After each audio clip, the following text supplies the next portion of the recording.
खबरें तफसील से। तो सबसे पहले आइए सुनते हैं वज़ीर आला योगी आदित्यनाथ जो कि शाहजहांपुर में आवामी जलसे से खिताब कर रहे हैं। दंगे शुरू हो जाते थे, शासन प्रशासन के फरमान जारी हो जाते थे, होली 12 बजे के बाद नहीं खेलोगे, दीपावली रात्रि को 9 बजे के बाद आतिशबाजी नहीं करोगे, सावन के महीने में कावड़ यात्रा नहीं निकालोगे, यही तो होता था। जन्माष्टमी के अवसर पर कहा जाता था कि जन्माष्टमी के अवसर पर थानों में, जेलों में जन्माष्टमी का उत्सव नहीं होगा। और अयोध्या जाने में तो लोग ऐसे घबराते थे जैसे कि अयोध्या जाने से न जाने क्या हो जाएगा। लेकिन आज आपने देखा होगा पर्व और त्योहार कितने शांतिपूर्ण तरीके से संपन्न हो रहे हैं। कोई दंगा नहीं, 4.5 वर्ष में कोई दंगा देखा? कोई दंगा नहीं। प्रदेश के अंदर 4.5 वर्ष के अंदर आपने देखा होगा कोई आतंकी वारदात भी नहीं। बड़े बड़े आयोजन हुए, प्रयागराज में कुंभ हुआ, लोकसभा का चुनाव हुआ, अभी हाल ही में पंचायत चुनाव हुए। मैं देख रहा था हमारे सभी ब्लॉक प्रमुख आए हैं, जिला पंचायत के अध्यक्ष आए हैं। आपने भारतीय जनता पार्टी को जिला पंचायत अध्यक्ष और तमाम ब्लॉक प्रमुख जितवाए हैं, इसके लिए मैं आप सबको बधाई देता हूं, धन्यवाद भी देता हूं। लेकिन भाइयों बहनों, बड़े से बड़े आयोजन हो रहे हैं, कोई दंगा नहीं, कोई फसाद नहीं, कोई कर्फ्यू नहीं, कोई रोक नहीं। आप दीपावली मनाइए, आनंद के साथ मनाइए, आप होली मनाइए, आनंद के साथ मनाइए, पर्व और त्योहार आनंद के साथ मनाइए। और कावड़ यात्रा में भी शानदार तरीके से भगवान शिव का भजन गाते हुए कावड़ यात्रा भी निकालिए, कोई रोक टोक नहीं। तो उत्तर प्रदेश के लिए असेंबली इलेक्शन को लेकर सियासी जमीन तैयार करने की कोशिश की जा रही है। इसी जिम्न में आपने सुना कि वजीर आला योगी आदित्यनाथ अपने बयान को लेकर किस तरीके से पेश कर रहे थे। आगे बढ़ेंगे और अब बात करेंगे लखीमपुर खीरी मामले की। जी हां, लखीमपुर खीरी सानेहा में एक नया मोड़ सामने आया है। हथियारों से जुड़ी एफएसएल रिपोर्ट में इंकशाफ हुआ है। रिपोर्ट के मुताबिक राइफल, रिपीटर गन और पिस्तौल से फायरिंग की गई थी। मरकजी वजीर ममलकत बराए दाखिला अजय मिश्रा के बेटे आशीष मिश्रा और उनके करीबी साथी अंकित दास के लाइसेंस याफ्ता हथियार फायरिंग की तस्दीक की गई है। वाज़ेह हो कि जॉय सानेहा से फरार होने के दौरान लाइसेंसी असलहा से फायरिंग की गई थी, ताहम किसी के गोली लगने की तस्दीक नहीं हो सकी है। याद रहे कि लखीमपुर खीरी में 3 अक्टूबर को हुए सानेहा से मुतालिक केस की समाअत करेगा। इस सानेहा में 4 किसानों समेत 8 अफराद हलाक हो गए थे।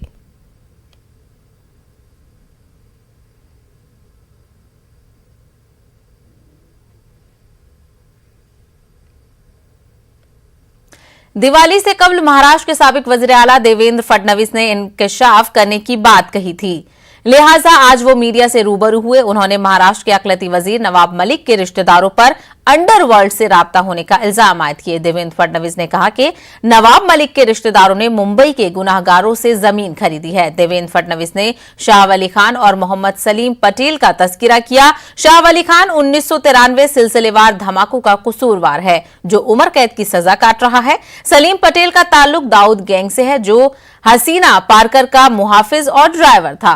फडणवीस ने आईबी की रिपोर्ट का हवाला देकर कहा कि हसीना के नाम पर जायदाद जमा होती थी, ये सब पटेल के नाम से लिस्ट होती थी।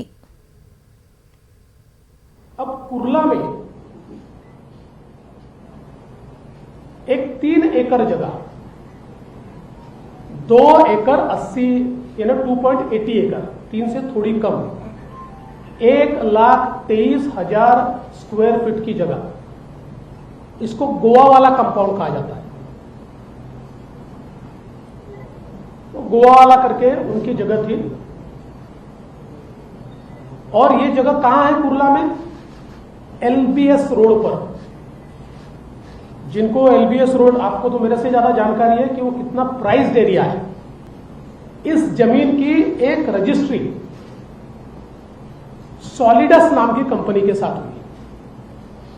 मरियम भाई ब्यूरो ऑफ गोवा वाला मुंदिरा प्लम्बर, ये दोनों की तरफ से पावर ऑफ अटर्नी होल्डर है Salim Patel. Irrevocable power of attorney holder है सलीम पटेल। और दूसरे बिक्री करने वाले कौन है? दूसरे बिक्री करने वाले हैं सरदार शाह वली खान, यानी सलीम पटेल और शाह वली खान ने मिलकर इस जमीन की बिक्री की है। बिक्री किसको की है? Solidus investments private limited. ये Solidus investment private limited company है नवाब मलिक जी के परिवार की। इस पर जो आपको मैंने दिया हुआ है, इस पर लेने वाले की साइन है, वो है फराज मलिक इनकी। इस सॉलिडस में 2019 में स्वयं नवाब मलिक भी थे। उन्होंने कुछ समय के लिए वो थे, बाद में फिर मंत्री बनने का उन्होंने इस्तीफा दिया और आज भी उनके परिवार के लोग उसमें हैं। फराज मलिक, इन्होंने ये जमीन। वादी कश्मीर में 12वीं जमात के इम्तिहानात का आगाज हो गया है। 74,000 तलबा के लिए 739 इम्तिहानी मराकज कायम किए गए हैं। Jammu Kashmir board of school education की जानिब से इम्तिहानात मुनक्किद कराए जा रहे हैं। इसी दौरान इम्तिहानी मराकज पर कोविड गाइडलाइंस पर अमल और दीगर जरूरी इंतजामात को यकीनी बनाने के लिए इकदाम किए गए हैं। एग्जाम्स हैं 12th के, तो कैसे बच्चे कैसे फील कर रहे थे? बहुत खुश थे, बहुत दिनों के बाद ये एग्ज़ाम देने आए और क्लास के बगैर इनमें बहुत खुश थे कि जब कब हमारा एग्ज़ाम हो जाए। तो आज जो हमारे SOP के गाइडलाइंस है उसी के मुताबिक हमने इनको सर्च किया और ये SOP के मुताबिक ही हमने पूरा ये फॉलो किया। चलिए तो अब सीधा रुख करेंगे महाराष्ट्र के वजीर नवाब मलिक, जो कि प्रेस कॉन्फ्रेंस थोड़ी देर में करेंगे। अब बात करेंगे चेन्नई की। चेन्नई में बारिश और इससे जुड़े मुख्तलिफ वाकयात में 5 अफराद जाबाहक हो गए हैं। खलीज बंगाल पर हवा का कम दबाव कायम है। महकमा मौसमियात ने 11 नवंबर तक बेशतर मुकामात पर औसत से मूसलाधार बारिश की पेशगोई की है। उधर वजीर आला M.K. स्टालिन ने चेन्नई के मुतासरा इलाकों का दौरा किया और अशिया और रिलीफ के सामान मुतासरीन में तकसीम किए।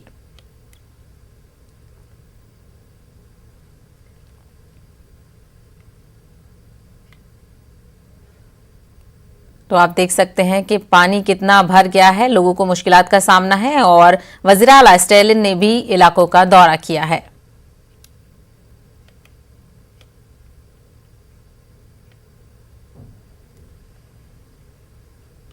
तो अभी कुछ देर पहले आपने महाराष्ट्र के साबिक चीफ मिनिस्टर देवेंद्र फडणवीस की प्रेस कॉन्फ्रेंस देखी थी और अब उसका जवाब देने के लिए महाराष्ट्र के वजीर नवाब मलिक भी प्रेस कॉन्फ्रेंस कर रहे हैं। चलिए सीधा रुख करेंगे।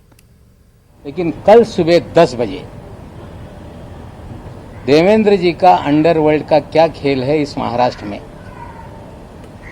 और देवेंद्र जी ने मुख्यमंत्री रहते हुए किस तरह से अंडरवर्ल्ड के जरिए पूरे शहर को हॉस्टेज बना रखा था, कल सुबह 10 बजे उसकी जानकारी देंगे।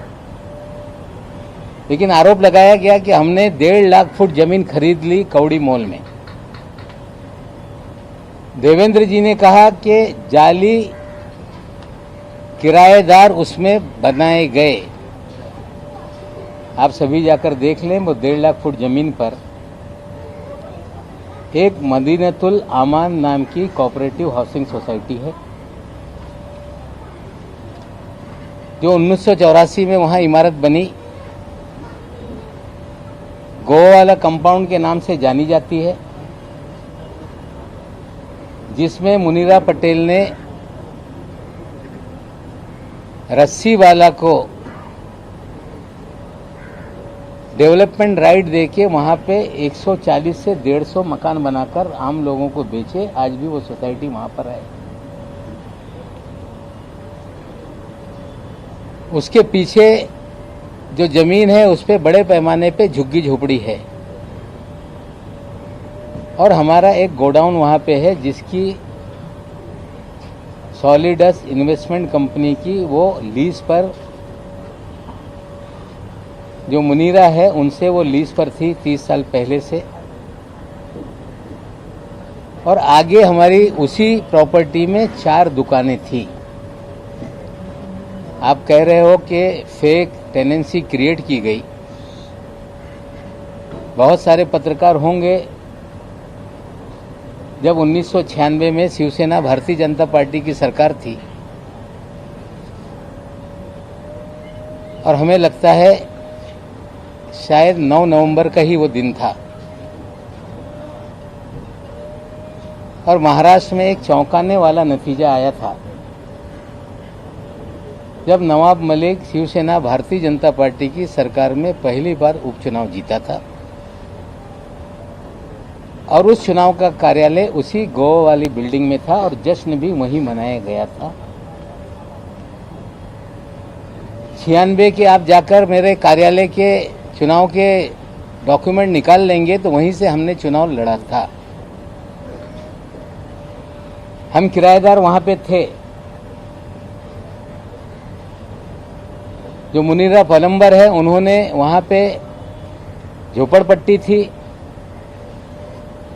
मदीनतुल आमान नाम की सोसाइटी थी, और उन्होंने हमसे संपर्क किया कि हम आपके पास जो गोडाउन है उसकी ओनरशिप हम या पूरी ओनरशिप देना चाहते हैं।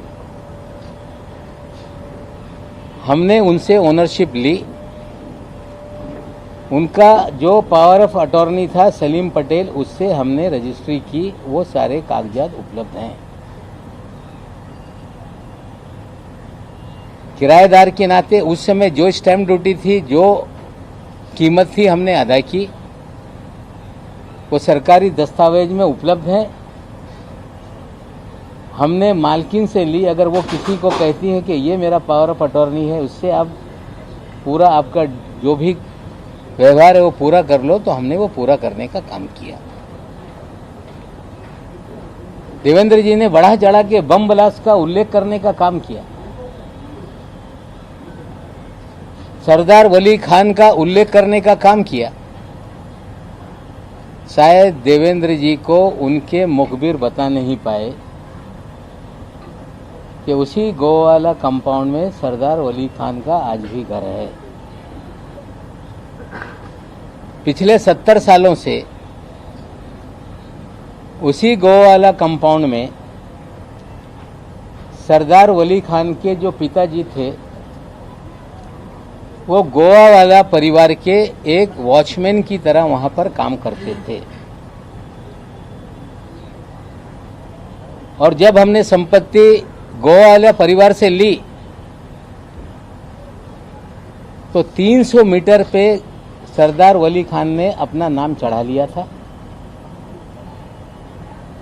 जब प्रॉपर्टी को हम रजिस्टर करने गए, ये बातें सामने आई और हमने 300 मीटर का पैसा देकर उन्होंने जो अपना राइट क्रिएट किया था वो उनसे सरेंडर करने का काम किया।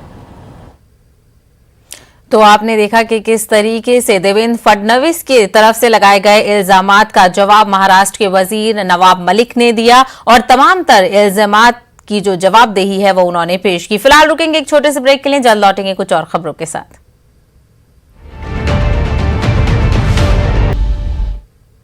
ब्रेक के बाद आपका खैर मकदम है और एक बार फिर चलेंगे नवाब मलिक की प्रेस कॉन्फ्रेंस में, जहां वो देवेंद्र फडणवीस के इल्जाम का जवाब दे रहे हैं। कुणासाठी काम करत होता याची माहिती उद्या सकाळी 10 वाजता देऊ। सरदार शाह अली खान आणि दुसरा सलीम पटेल ही दोन जणी नावं घेतली। सरदार शाह अली खान आणि सलीम पटेल यांचे संबंध तुमच्याशी जोडलेले आहेत, त्या संदर्भात तुमचं काय? नहीं, सरदार खान जो है सरदार वली खान याचे वडील जी प्रॉपर्टी गोवावाल्याची आहे त्याचे वॉचमॅन होते। भाडं वसूल करण्याचं ते काम करत होते। त्यांच्या मुळे ते जे मालिक आहेत ते तरस झाले होते। त्या सरदारनी 7 बारेवर स्वतःचं नाव चढवून घेतलं होतं 300 मीटरवर।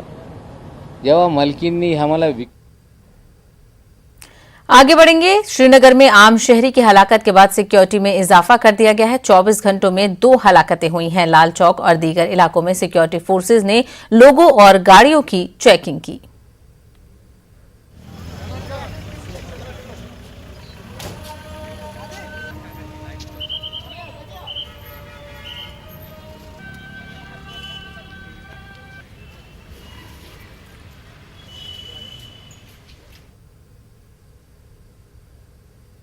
मुल्क में कोरोना के 266 दिनों में आज सबसे कम 10,126 नए मामलों की तस्दीक हुई है। वजारत सेहत की जानिब से जारी करदा आदाद-ओ-शुमार के मुताबिक पिछले 24 घंटों में 332 अमवात दर्ज की गई हैं, जबकि एक दिन में 11,000 से ज्यादा अफराद सेहतियाब हुए हैं। वहीं मुल्क में कोरोना के एक्टिव मामलों में लगातार कमी दर्ज की जा रही है। 263 दिनों में आज सबसे कम 1,40,638 एक्टिव मामले बाकी हैं। दूसरी तरफ मुल्क में कोरोना के खिलाफ टीकाकारी मुहिम जारी है। अब तक 109 करोड़ वैक्सीन डोज लोगों को लग चुकी हैं।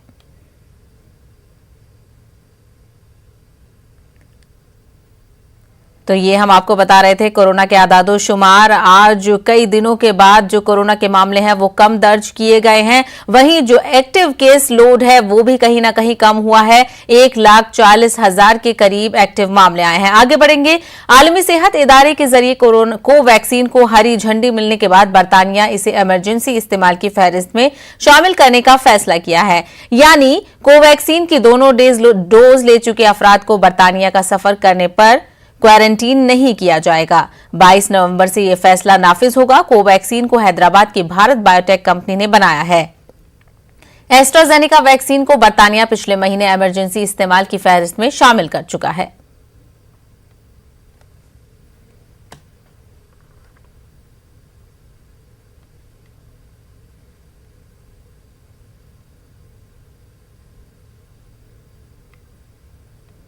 दिल्ली कांग्रेस के सदर अनिल चौधरी की क़यादत में पार्टी कारकुनों ने सेक्रेटेरिएट के बाहर धरना दिया। पेट्रोल और डीजल पर वैट में कमी का मुतालबा किया गया। दिल्ली कांग्रेस के सदर अनिल चौधरी ने कहा कि महंगाई ने आम लोगों की कमर तोड़ दी है। पेट्रोल और डीजल की कीमतों में मुसलसल इजाफा हो रहा है। इसी हवाले से अनिल चौधरी ने न्यूज 18 से खास बातचीत की। डीजल पर वैट कम करने की मांग को लेकर आज दिल्ली कांग्रेस यहां पर धरना प्रदर्शन कर रही है। दिल्ली कांग्रेस प्रदेश अध्यक्ष हमारे साथ बात करने के लिए मौजूद हैं। सर, ये जो धरना आप लोग कर रहे हो यहां पर और आपकी जो मांग है कि पेट्रोल डीजल पर वैट कम करने की मांग है, क्या लगता है कि इस पे अरविंद सरकार कुछ करेगी? देखिए, बिल्कुल करना चाहिए। ये तानाशाही सरकारें नहीं चलेंगी। जनता के दर्द को समझना चाहिए सरकारों को, और यही मांग हमारी है। अरविंद केजरीवाल जिस तरह से चुनावी पर्यटन पे जाते हैं और बार बार दिल्ली मॉडल की बात करते हैं, हालांकि सच्चाई इसके परे है। सच यही कि दिल्ली हर मामले में पिछड़ी है। अरविंद के नेतृत्व में दिल्ली के अंदर जो काम हुए हैं उसमें पॉल्यूशन में नंबर 1 दिल्ली हुई है, बेरोजगारी में नंबर 1 हुई है। अभी छठ का मसला चल रहा है। आप देखें जिस तरह से यमुना की तस्वीरें वायरल हो रही हैं, यही अरविंद है जो 2015 में दावे करते थे कि मैं यहाँ डुबकी मारूंगा, यहाँ का पानी पीऊंगा, लोगों को पिलाऊंगा।